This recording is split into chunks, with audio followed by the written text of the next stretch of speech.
When I reflect upon yesterday's 20th anniversary of the September 11th attacks by foreign terrorists, I recall the thousands of lives lost, the dangerous searching for survivors, and the outpouring of grief and rage from Americans across the nation. I remember how firemen, policemen, emergency medical teams, and ordinary citizens worked together to rescue the injured, to recover the dead, and to make order out of chaos. And then the American military forces were ordered to fight in the global war on terrorism. Like many thousands of others who volunteer for military service, I had been training to support such a war. But more than that, I was also honing skills that carry into civilian life. The military produces airline pilots, aircraft mechanics, doctors, nurses, lawyers, computer programmers, civil engineers, and other professionals who continue to serve their country after leaving the military. They transition to civilian service benefiting communities where they live and beyond. I know our congregation is already active in community service, but today, while remembering events of 20 years ago, I invite you to embrace new possibilities, new ways of offering care in our global community. Your gifts, whatever you discover them to be, can be used to bless or curse the world. The mind's power, the strength of the hands, the reaches of the heart, the gifts of speaking, listening, imagining, seeing, waiting. Any of these can serve to feed the hungry. Any of these can serve to feed the hungry, to bind up wounds, to welcome the stranger, to praise what is sacred, to do the work of justice, or offer love. Any of these can draw down the prison door, hoard bread, abandon the poor, obscure what is holy, comply with injustice, or withhold love as well. You must answer this question: what will you do with your gifts? Choose to bless the world. The choice to bless the world is more than an act of will, a moving forward into the world with the intention to do good. It is an act of recognition, a confession of surprise, a grateful acknowledgement that in the midst of a broken world, unspeakable beauty, grace, and mystery abide. There is an embrace of kindness that encompasses all life, even yours. And while there is injustice, anesthetization, or evil, there moves a holy disturbance, a benevolent rage, a revolutionary love, protesting, urging, insisting that which is sacred will not be defiled. Those who bless the world live their life as a gesture of thanks for this beauty and this rage. The choice to bless the world can take you into solitude to search for the sources of power and grace, native wisdom, healing, and liberation. More, the choice will draw you into community, the endeavor shared, the heritage passed on, the companionship of struggle, the importance of keeping faith, the life of ritual and praise, the comfort of human friendship, the company of earth, the chorus of life welcoming you. None of us alone can save the world. Together, there is another possibility waiting. 20 years ago, yesterday, I was but a fresh-faced sixth grader. I know. New to Roosevelt Middle School of the Arts in Milwaukee. New to the world of lockers and navigating different classrooms and being an awkward tween. I don't think I've ever met a tween that was not awkward. That morning, I was in my first class of the day, social studies, a subject I would come to devote my life to, not only in studying, but serving as well. The vision of that day 2 decades ago is a little blurry. But I remember a boxy TV, which was as deep as it was both wide and tall, was rolled in on a cart, and the morning news was switched on. What unfolded that hour and throughout the day was hard to put into words as we watched the World Trade Towers come down, thousands of lives ended, families incomprehensibly upended, and the nation and world stopped in its tracks. The world stood still, as it is said, on 9/11, 2001. Just 20 months into a new millennium, and already an earth-shifting, life-changing global event rocked our lives, each of ours, regardless of our age or our circumstance. Needless to say that awkward tween and millions of my peers were uncertain of how these events would shape the remaining few years of our childhood and adolescence. Without question, now 20 years removed from the tragic events of 9/11, our lives, all of our lives, were existentially changed. Our journeys altered, and our ministries, such as the ministry we share here together, impacted forever.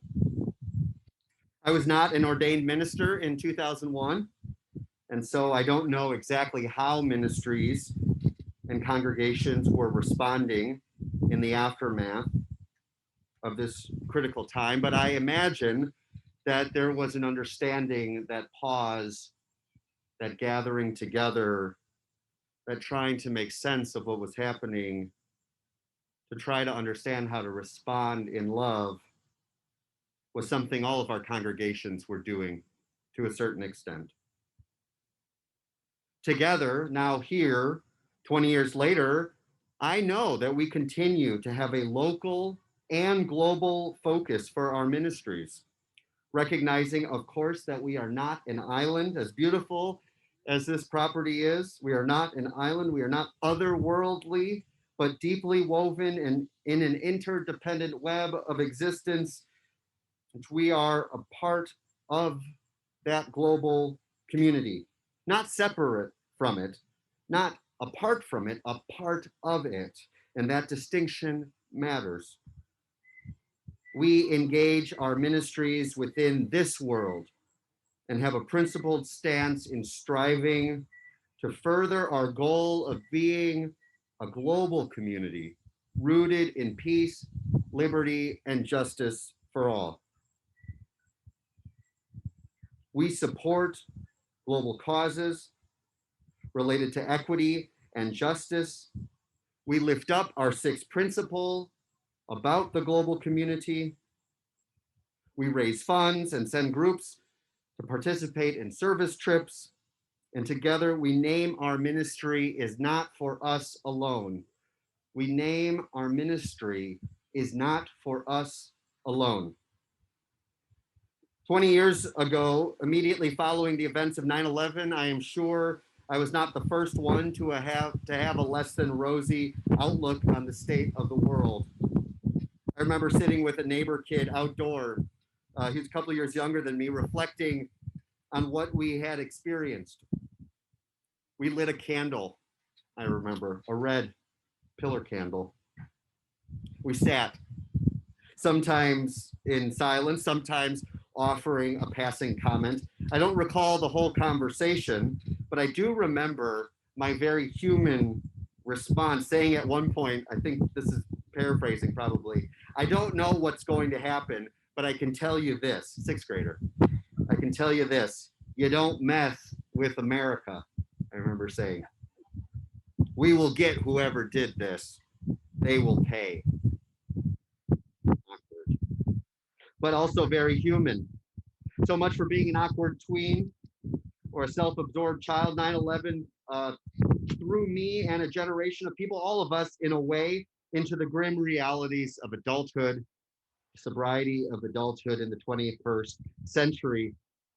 And that retributive response, that retributive longing for justice, the desire for justice and retribution would drive many politicians, citizens, armed service members, instilling or reinstilling a sense of opposition to a man, Osama bin Laden, and a group, Al Qaeda, and a part of the world I, at least, couldn't even find on a map as a sixth grader, the Middle East.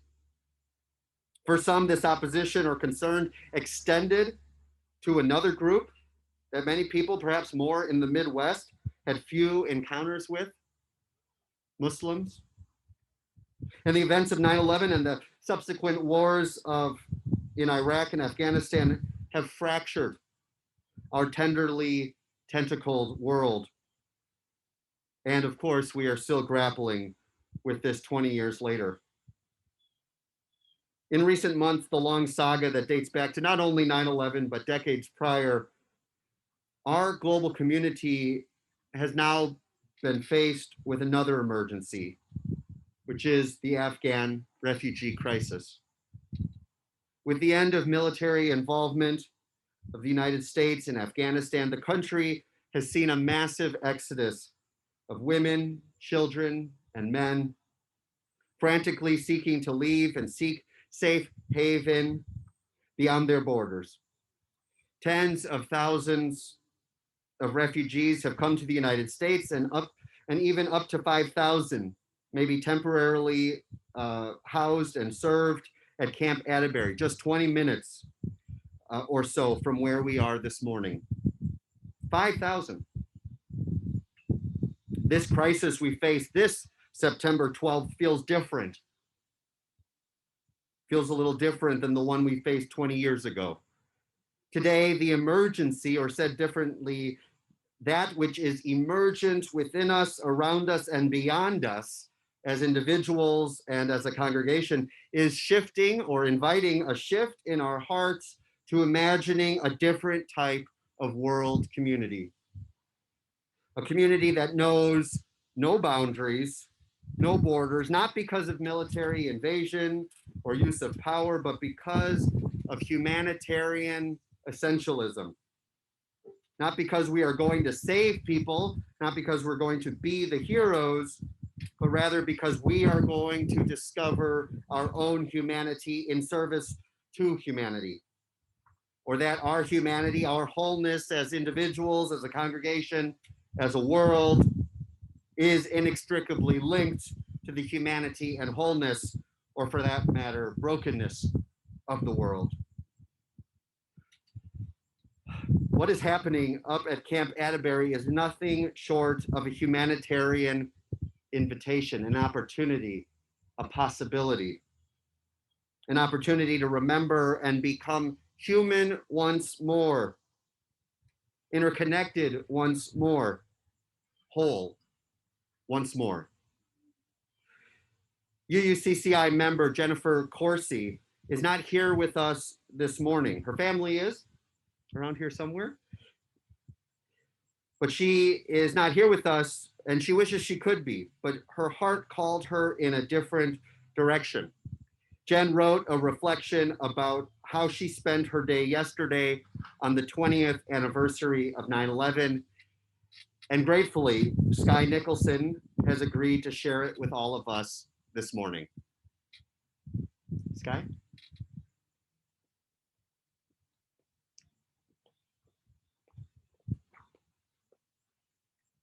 Hi. Please excuse my gravelly voice. I do not have COVID. I've been vaccinated and tested. I'm just gravelly. This is what Jen writes. I write this as a witness to history, in my own words, so that my children know not only of the sacrifice of others, but also the humanity that surrounds us. Overwhelming, jaw dropping awe.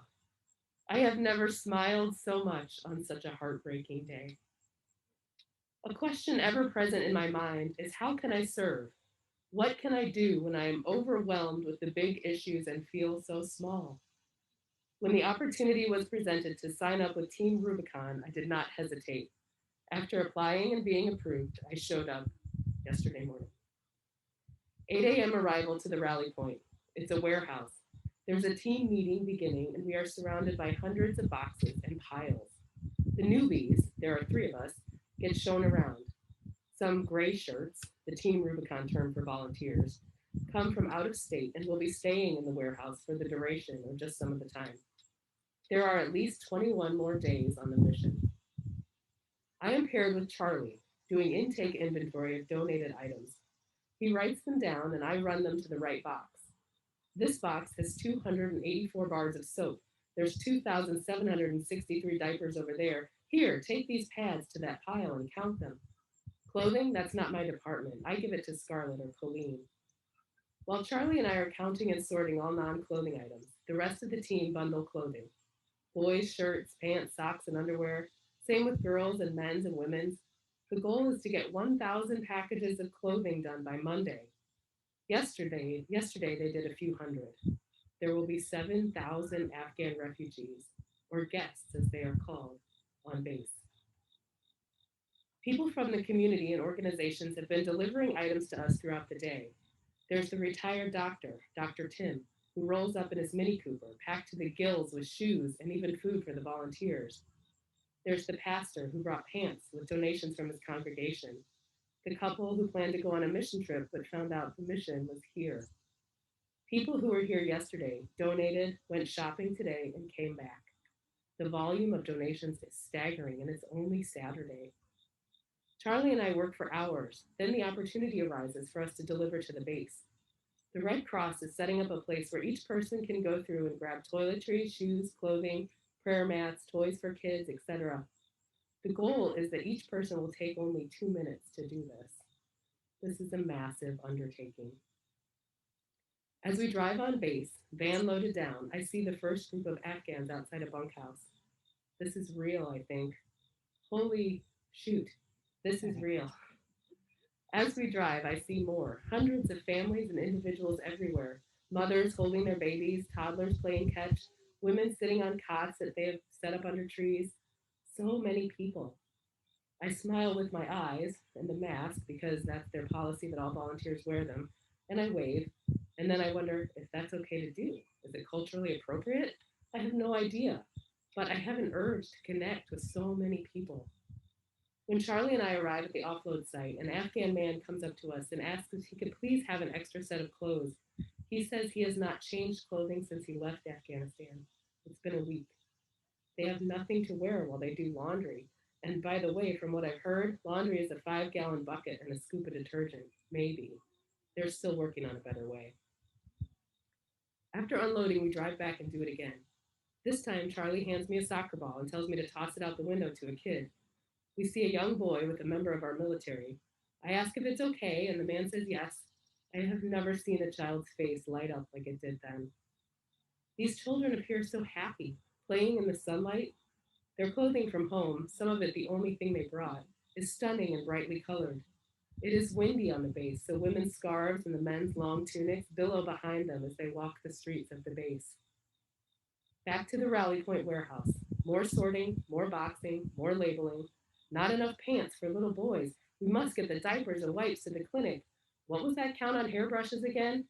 Data entry. Everything coming in must be logged.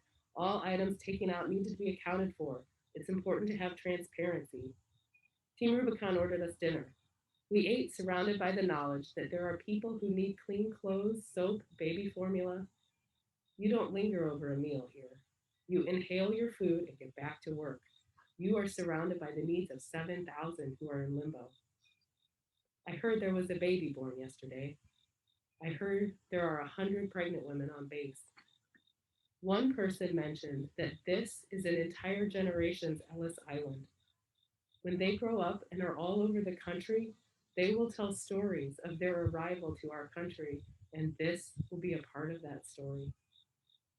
I hugged my boys extra tightly this evening, gave them baths, and tucked them into bed where I told them of children from Afghanistan who are just a few miles away. I said, "They are no different than you are."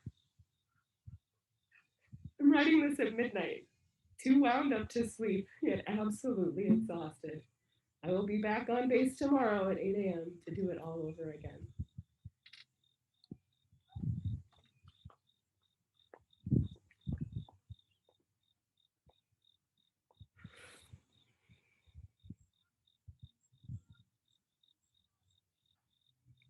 Thank you, Sky. And thank you, Jennifer. We are with you in spirit today. And I wonder how each of us can embrace the possibility before us to engage in direct service to support our Afghan neighbors. Our neighbors here in Indiana, how we can choose, as Rebecca Parker encourages, choose to bless the world. But we have an offering. In case you found more money, you can give more money. Also, Columbus Interfaith, the interfaith organization of which we helped found and I lead, is hosting a meeting. Columbus Interfaith is hosting a meeting this Tuesday, September 14th. This Tuesday, September 14th at 6 p.m. right here at UUCCI. We are expecting representatives from many faith communities, including the Islamic Society of Columbus, who, if you don't know, are hosting an all weekend long clothing drive and resource drive at the Islamic Center on Chestnut and 23rd, 24th. 23rd, right now, this weekend. So this meeting on Tuesday will help us to organize efforts to amplify our resources and our donations and fundraising. And so I encourage you to try and come to that event. Jennifer Corsi will be there, along with Tevin Graffelman, another member of our congregation who served in Afghanistan and is now a part of the Indiana National Guard. You are all welcome to attend this important meeting. I encourage it. Again, the Columbus Interfaith meeting is this Tuesday, September 14th at 6 p.m. Please reach out to me if you have any questions. From this meeting, we hope that we will be able to harness our efforts, as I mentioned, and respond as we continue to build a better world with this emergent reality before us, this emergency that is popping up and that we are called to support. Together, we can choose to bless the world, Reverend Parker reminds us. She says that we all have gifts to share. Remember, your gifts, whatever that you discover them to be, can be used to bless or curse the world. The mind's power, the strength of the hands, the reaches of the heart, the gifts of speaking, listening, imagining, seeing, waiting. Any of these can serve to feed the hungry, bind up wounds, welcome the stranger, praise what is sacred, to do the work of justice or offer love. May our ministry in the days, weeks, months, and years to come be of love, for love, and to love this world, our world, so much that the boundaries that define us, the borders that divide us, and the differences that sometimes paralyze us open to another truth, a deeper truth of our shared beauty and of this interdependence that we are a part of here on earth. May this vision be ours to do. May it be so. And amen.